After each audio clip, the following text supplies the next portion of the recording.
Welcome to today's episode of the Jacksonville Jaguars Insider Podcast. My name is John Shipley.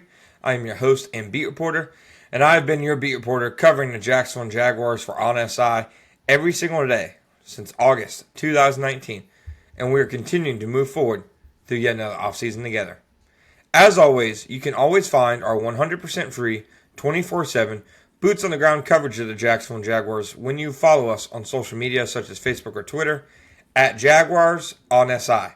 You can also find us at www.si.com/NFL/Jaguars. All right, folks, welcome to today's episode of the Jacksonville Jaguars Insider Podcast. Today, we are giving you our immediate reactions to the Jacksonville Jaguars 53-man roster. Now, as I always like to remind people, when that first 53-man roster of the year comes out, this is only the initial 53-man roster. A lot can change in the next coming days, whether that's waiver wires, whether that's potential trades, whatever you want to call it. So I don't think just because, a guy makes the first 53-man roster that he is necessarily, on the team 100% set for the week one active roster. That's just not the case. It's very rarely been the case, throughout my career covering the team. So without further ado, here we go, going down the 53-man roster. Now, at quarterback, Jaguars, as expected, carried just two quarterbacks, Trevor Lawrence and Nick Mullins. That was always the expectation. They released John Wolford, waived Seth Hennigan.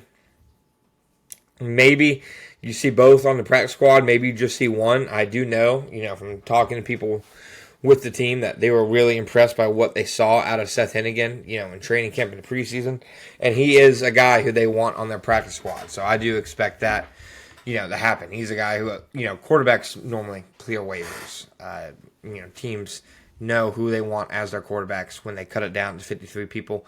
So I expect him to clear waivers and to be a part of that 16-player practice squad. Running back, no surprises. They carry four. Travis Etienne, Tank Bigsby, Bayshaw Tune, and LaQuint Allen. The only one who I think entered training camp having to earn a spot on the roster was LaQuint Allen. I think the other three guys all, as long as there was no trade or anything, were guaranteed to make it just off the rip.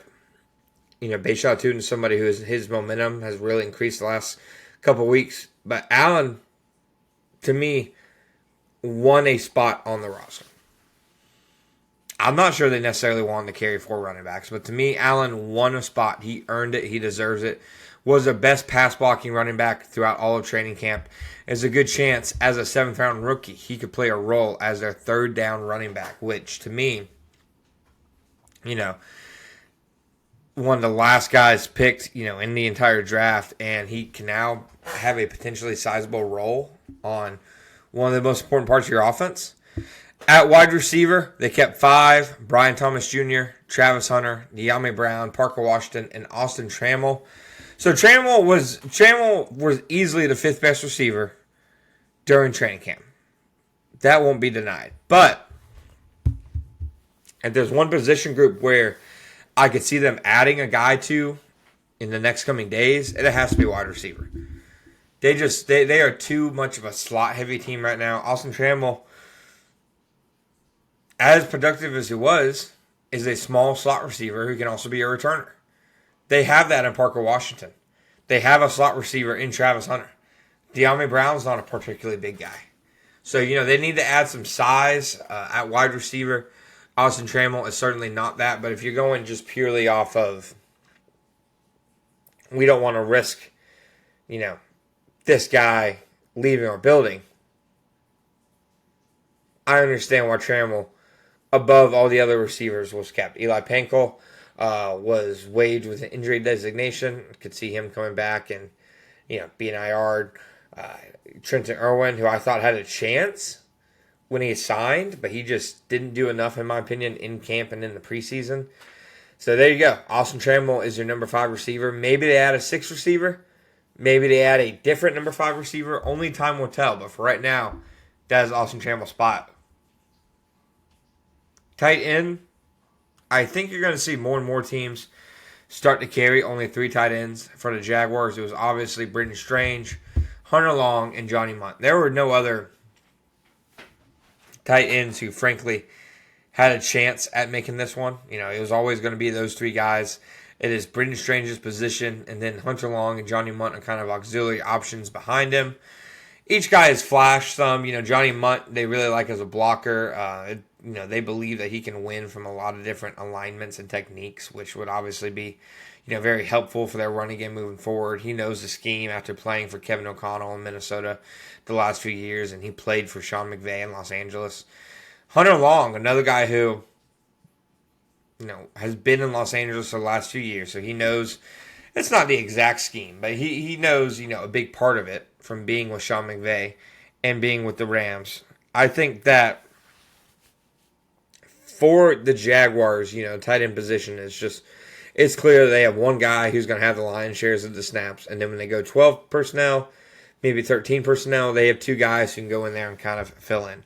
At offensive line, no surprises. You have Walker Little, Ezra Cleveland, Robert Hainsey, Patrick McCary, Anton Harrison, Chuma Edoga, Cole Van Lanen, Jonah Monheim, Wyatt Milam. So 9 offensive linemen, no real surprises there.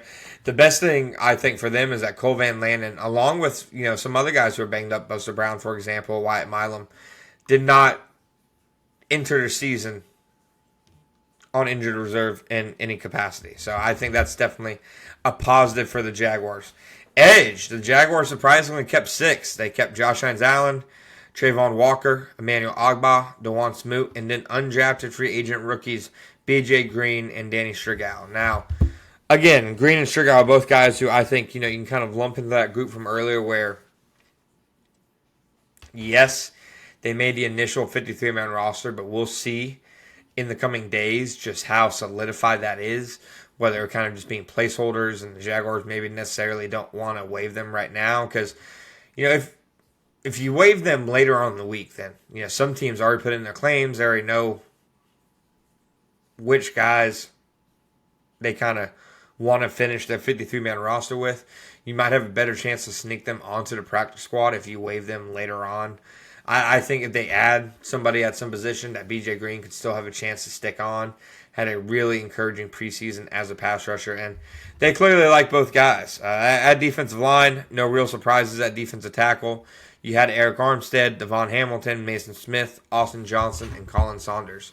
You did see both Jordan Jefferson and Tyler Lacey, 4th-round picks for the Jaguars in back-to-back seasons, get waived.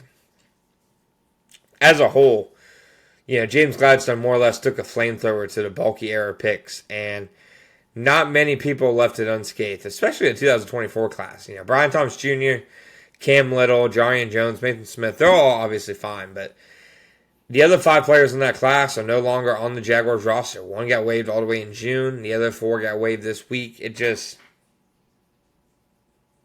did not age, I think, how the Jaguars anticipated. And, of course, it makes a difference that there's now a new regime in. If Trent Baalke was still the regime, I'd imagine that 5 of those 9 players would not be kind of, in the loop right now. But nonetheless, that's where they are. At linebacker, they have Foye Oluokun, Devin Lloyd, Dennis Gardeck, Ventrell Miller, Jack Kaiser, and Yasir Abdullah.